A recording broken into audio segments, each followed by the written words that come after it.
स्वागत है कल की तैयारी में आप सभी का। फोकस करेंगे आज की सबसे बड़ी खबर, वो है एयर इंडिया से जुड़ी। इस समय मेरी सहयोगी तमन्ना इनामदार दीपम सचिव तुहिनकांत पांडे से एक्सक्लूसिव चर्चा कर रही हैं। आइए सीधे आपको ले चलते हैं वहीं।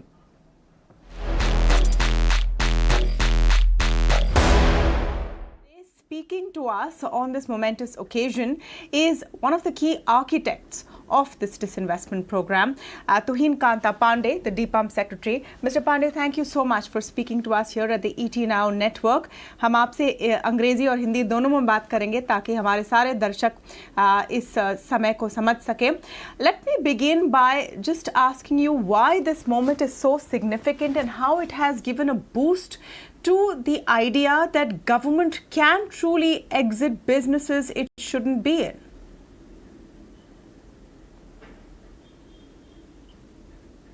Actually, Air India is a very important organization, and not only the fact that it is simply an organization working in an industry, but the industry is extremely important. It's a network industry.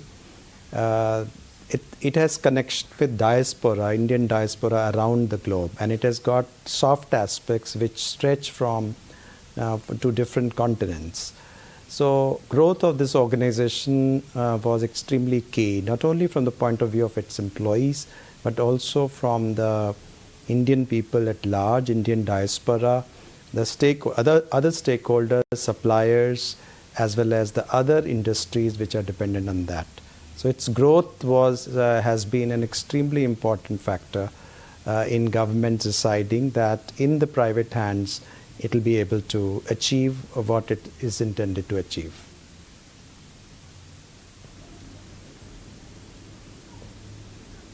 What was the most challenging juncture through this process? For the longest time, the question was who would take on Air India with its large amount of debt. The decision to hive off its debt could not have been an easy one.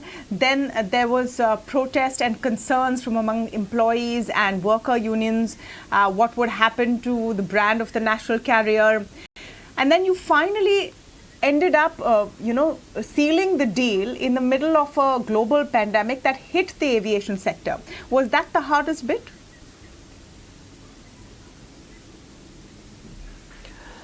Well, I think if you really see, all these factors were really the challenges that this particular transaction was made of. One, we have to understand that there is a debt which is sustainable, there is debt which is highly unsustainable.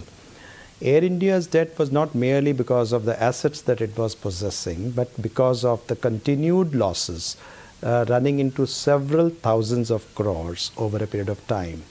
The government had given more than 1 lakh crore, it's 1.10 lakh crore worth of funds and guarantees over just 1 decade. Now this kind of continued drain on the taxpayers' money was simply untenable, and this is something which was even pre-pandemic. I think post-pandemic things could only go worse. So the question was that we have an opportunity cost of money. If you are really trying to put money in COVID management, in health sector, in vaccination, massive vaccination program that's undergoing, the social sector that it needed, farmers, government has umpteen number of tasks to do. So it's just not tenable for the taxpayers' money to be put into continued losses of an organization. Now the question is that this itself was telling upon the health of the organization, where it was not able to maintain its services, and the morale was also going down. So excessive debt was inevitable that it had to be taken off, because debt was simply the debt which was taken off to fund the losses and not to actually build the assets. The second important issue, of course, challenges, as you rightly pointed out, is the COVID pandemic. Now, it only made matters worse, not better. But the Air India's performance, even during pre-COVID, was not something which we would have given confidence to the government that it would actually be doing, would be able to come out well out of the pandemic.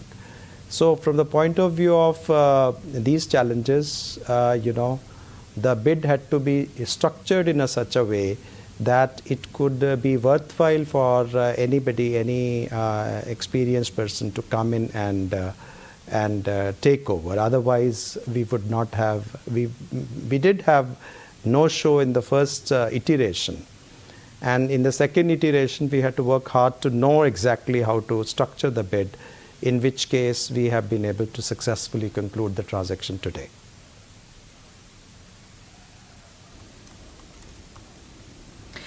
एक सवाल हिंदी में हमारे हिंदी दर्शकों के लिए, क्या इस समय ये समय बहुत महत्वपूर्ण इसलिए भी है क्योंकि इससे पता चलता है कि विनिवेश की प्रक्रिया वाकई आगे बढ़ सकती है। पिछले 2 सालों से कम जो विनिवेश का लक्ष्य हम रखते हैं हर साल, वो पूरा नहीं हो पाता और उसके कई सारे कारण हो सकते हैं। लेकिन एयर इंडिया का ये पूरा प्रोसेस आज जिस तरह से फॉर्मल हो चुका है, उससे ये प्रोत्साहन मिलता है कि विनिवेश आगे भी बढ़ते जाएगा और सक्सेसफुल रहेगा।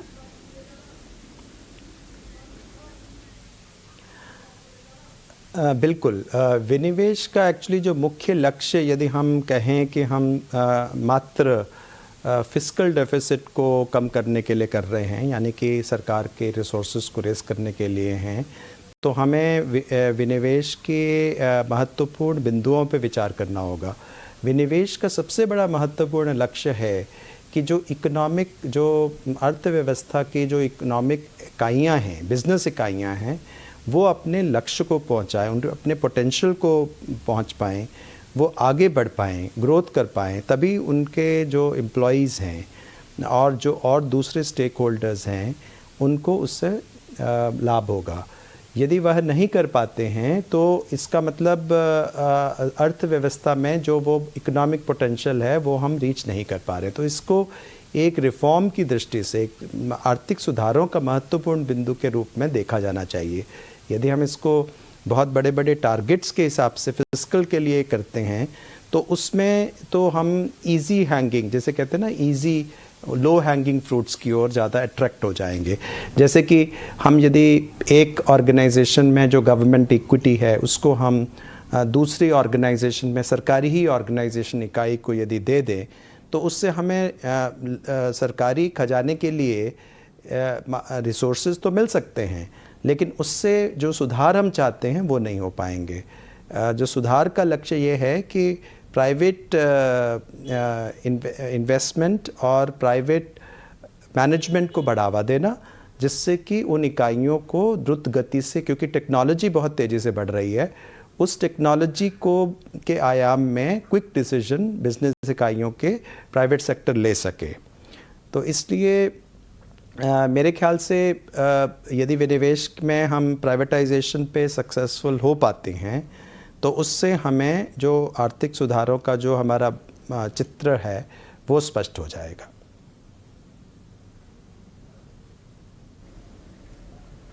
Let me come to the big what next question, sir, since we have successfully completed the Air India process. All eyes now on the LIC. Of course, BPCL and SCI, etc., are also on the anvil. But let me just, get your focus in on LIC. What are the kind of timelines we're looking at? And is there a concern that the third wave of COVID-19 and the current sort of souring of the mood of global investment could delay that process? LIC IPO का जो process है वो पूरी तरह से समय पे हम चल रहा है और हमें आशा है कि हम मार्च में LIC IPO को कर पाएंगे।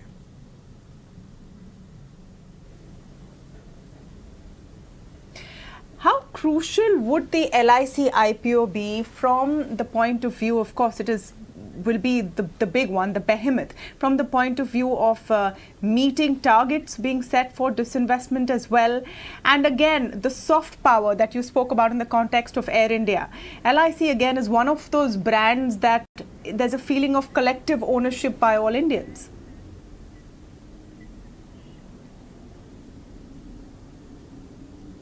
आपने बिल्कुल ठीक कहा है। LIC एक हाउस होल्ड नेम है। LIC एक सबसे बड़ी वित्तीय संस्था सरकार की रही है और सरकार ने यह निर्णय किया कि इसको भागीदारी उसको LIC में उसकी भागीदारी पब्लिक में जाए। LIC का निर्णय में क्लियर है, सरकार LIC अधिनियम के अनुसार LIC सरकार की ही संस्था रहेगी, 51% हमेशा सरकार उसमें रखेगी, ये अधिनियम में ही लिखा है। और लेकिन लिस्टिंग से उसके बहुत फ़ायदे होंगे। एक फ़ायदा तो ये होगा कि जो बहुत सारे जो हमारे, क्योंकि LIC इतनी बड़ी संस्था है, वित्तीय संस्था है, तो उसके शेयरों में भागीदारिता हम पब्लिक ओनरशिप की ओर जाएंगे। तो बहुत लाखों करोड़ों की जो इन्वेस्टर्स हैं उनको मौका मिलेगा LIC को शेयर न करने के लिए। दूसरा, जो LIC के पॉलिसी होल्डर्स हैं उसके लिए भी इस अधिनियम के मैंने ये प्रावधान किया गया है कि उनको भी एक रिजर्वेशन, मतलब ये रिजर्वेशन की व्यवस्था भी है कि कुछ जो शेयर्स हैं पॉलिसी होल्डर्स के लिए भी रिजर्व किए गए हैं। तो पॉलिसी होल्डर्स जो कि एक बहुत महत्वपूर्ण भूमिका निभाते हैं LIC की ग्रोथ में, उसके वृद्धि में, वो भी एक उसके भागीदार बनेंगे, यानी कि उसके ओनर्स बन सकेंगे। तो ये भी एक महत्वपूर्ण है। और इस जो तीसरी बात है कि हमारे स्टॉक मार्केट्स में इसमें हमें बहुत डेप्थ आएगी, क्योंकि इतनी बड़ी ऑर्गेनाइजेशन यदि अनलिस्टेड रूप में खाली सरकार के कंट्रोल में रहेगी और उसमें जनरल पब्लिक की भागीदारी नहीं आएगी, तो उसमें जो अकाउंटेबिलिटी है उसमें भी उस हिसाब से तेज़ी नहीं आएगी जिस हिसाब से जब वो मार्केट में जाती है और उसको तरह तरह के मार्केट के सेबी के नियमों का पालन करना पड़ेगा। तो LIC की जो अकाउंटेबिलिटी है एज अ कंपनी वो भी बढ़ेगी।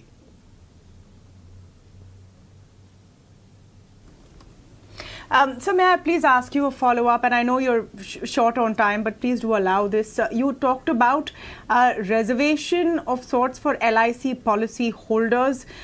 Can you share any more details up to what percentage of shares on offer could be reserved for them?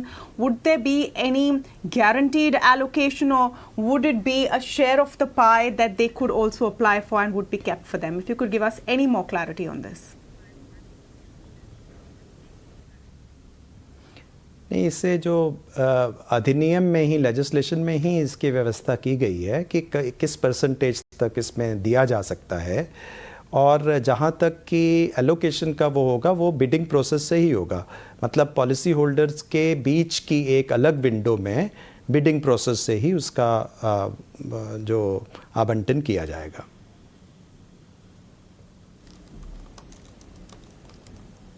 Okay, मन बहुत कर रहा है एक आखिरी सवाल पूछने का sir, if you allow.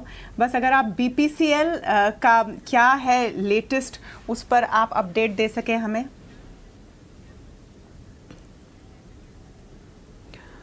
BPCL में हमारे जो अभी जैसे कि ड्यू डिलिजेंस की स्टेज में हम चल रहे हैं और उसमें थोड़ी सी गति लाने की ज़रूरत है, और वो बिडर्स को हम लोग बता रहे हैं थ्रू आवर ट्रांजैक्शन एडवाइज़र कि वो इसको बिडिंग प्रोसेस में आगे आने के लिए तैयार हो, फाइनेंशियल बिड के प्रोसेस में, क्योंकि उसमें अभी थोड़ी सी डिले चल रही है।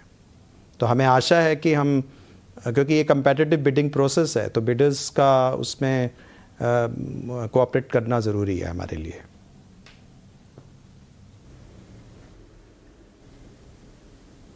Absolutely. Thank you so much, Mr. Pandey, Tuhin Kanta Pandey, the DIPAM Secretary, speaking with us today on a very important day for the entire disinvestment process. Air India has formally been handed over. It's a homecoming of sorts, with it going back to the Tatas.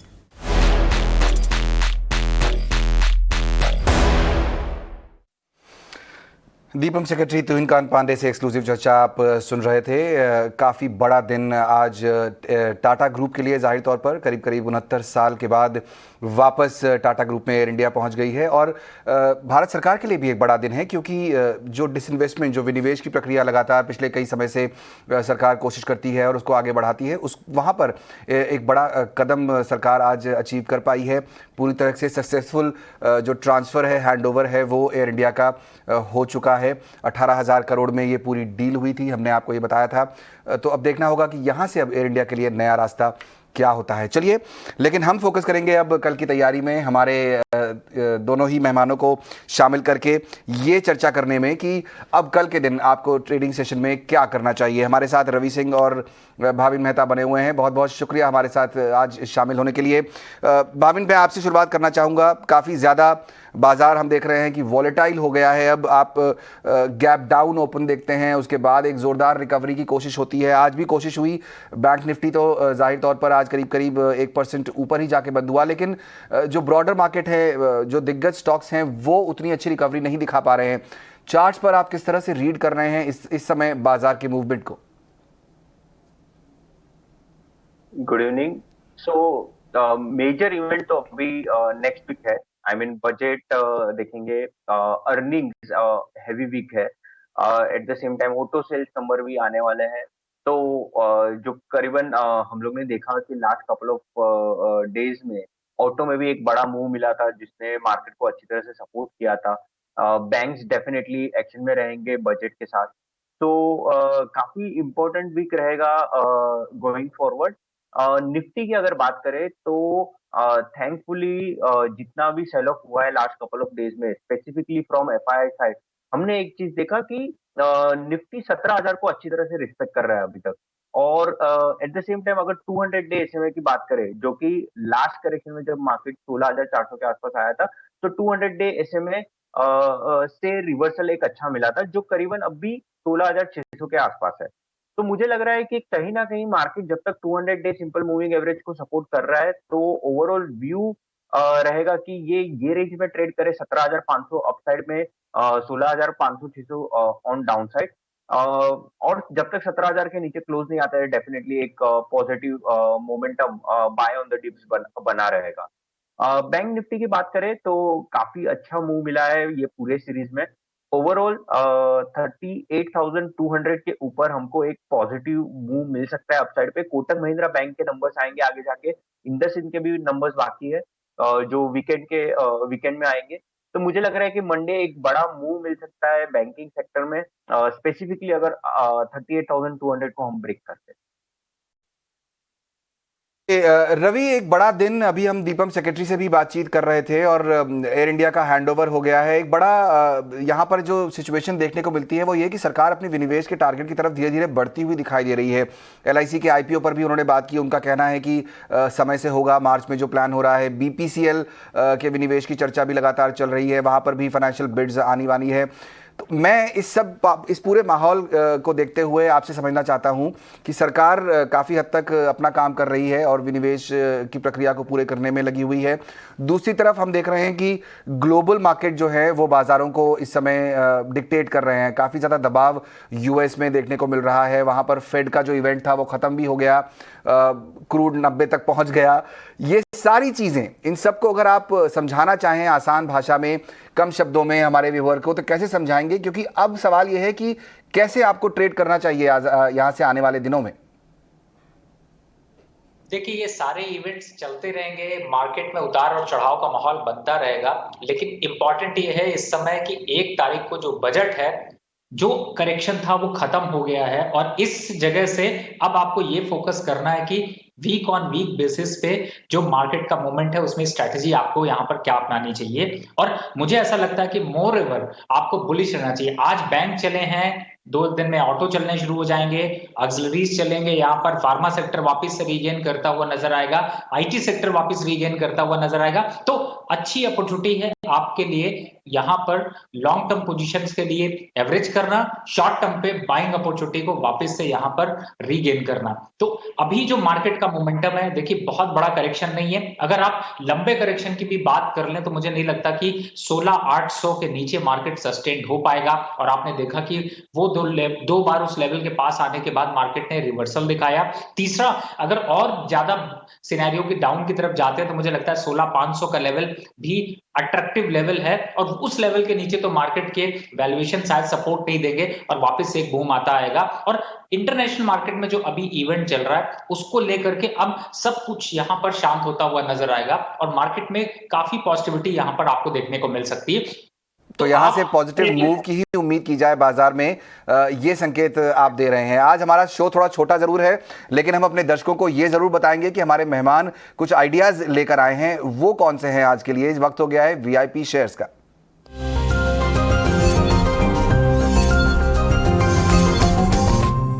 Bhavin, आपसे शुरुआत करेंगे। मैं आप दोनों ही मेहमानों को आज ज्यादा समय नहीं दे पाऊंगा, तो एक एक मिनट दोनों के लिए। भाविन, आपसे शुरू करेंगे। बताइए कौन से ट्रेडिंग आइडियाज आप लाए हैं हमारे दर्शकों के लिए।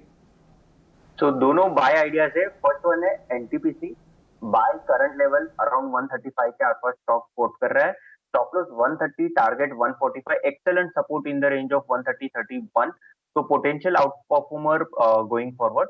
Second one Mahindra and Mahindra, buy with stop loss of 840, target price 900।